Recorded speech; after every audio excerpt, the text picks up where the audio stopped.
आओ जेहेतु राखी पूर्णिमा विषय किसी कहबी कहीं पालन करा जाए कहीं कौन राखी बंधा जाए जेजेमा मुंडरे दुईटी सिंह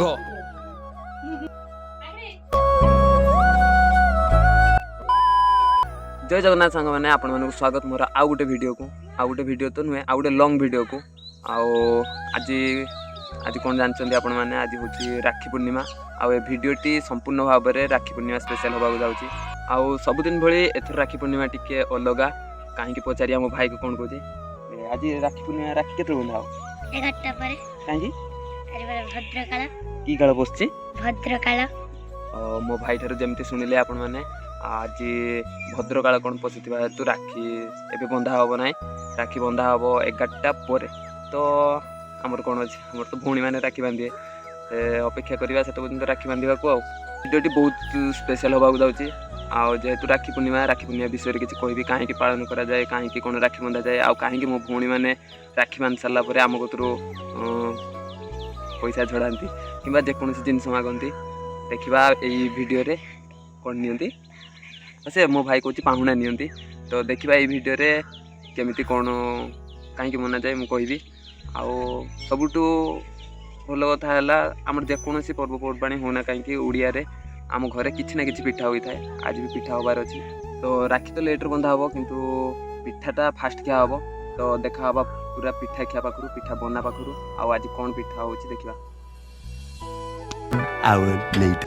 माँ बर्तमान पिठा कर लगे जमीक ओडिया पर्वर मुख्य जिनस हूँ पिठा आउ पर्वपर्वाणी को केवल शानदार बनाई थाए पिठा आज आम घर चकुली होची राखी पूर्णिमा को गम्हा पूर्णिमा श्रावण पूर्णिमा कहुए यह श्रावण पूर्णिमा कहबार अर्थ यह श्रावण मासरे पड़ी था और बलभद्र भगवान जन्मतिथि पड़ी श्रावण पूर्णिमा कहुए गम्हा पूर्णिमा कहबार अर्थ कहुए ओडिया संस्कृति में भगवान बलभद्र रोहिणी नामक धेनु ठार जन्म ग्रहण कर दिन गाई गोरु मैंने दिनटी को जन्मतिथि रूपे पालन करते जहाँफल गाई गोरु मान सिंह राखी बंधा जाए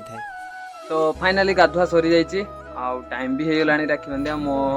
भौणी भी आसी जाइए तो आसी घरे बसी माँ सह कथा होती तो मु भी गाधिकी नुआ ड्रेस पिंधि हाँ ये नुआ ड्रेस नुहे आपण मैंने जानते तो टी काली धुआ धुई कर से नुआ भली देखा आठी भाई जेजेमा मुंडरे कौन रखते देख जेजेमा मुंडरे दुईटी सिंह आ घंटार बाजिला आसिकी 12:30 11:20 बांधा कथा आसिक बाजिला 12:30 दुई भौणी सरू ना एपर्यंत सरू ना